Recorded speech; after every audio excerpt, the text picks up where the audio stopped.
They said the prayer closet was where souls met salvation, but for me, it was where Calvin Fletcher's voice drowned out my own. "Silence yourself, Cassidy," he whispered behind the door, "so God can speak." At 15, I believed him. I'd confess dreams I didn't understand.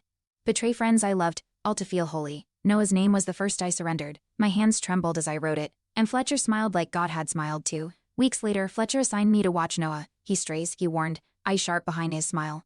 I followed Noah through Bible study and chores, scribbling notes on moments of laughter, any sign of rebellion. Guilt knotted my chest. Noah noticed. "Why are you avoiding me?" he asked one afternoon. I mumbled excuses, avoiding his gaze. That night, I returned to the prayer closet.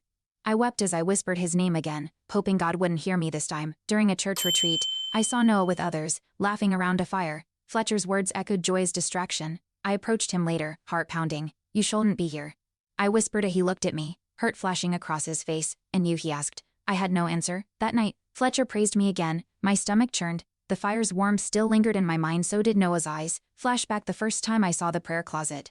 I was 9. Fletcher told us it was sacred. "Here lies leave," he said. I watched a girl come out, eyes hollow, lips sealed. I remember asking her what happened. She just shook her head. Later it was my turn, my knees bruised on the wood floor. I stayed quiet.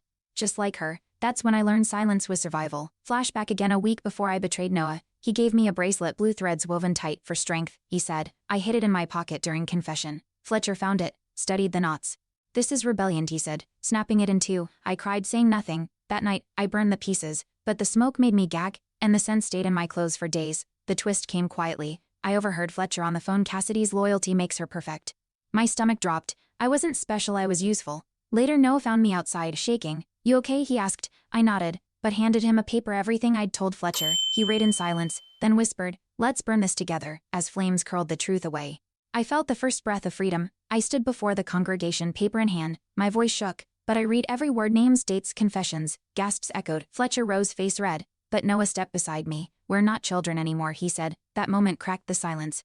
Someone clapped, then another. The prayer closet stayed shut that day forever. Weeks later, I found the blue threads again. Noah had woven them into a new bracelet. "You burned the old," he said, "but we can start over." We visited the others I'd betrayed. Some slammed doors. Some listened, but all heard me say I was wrong. "I see you now." That was the first step back to myself.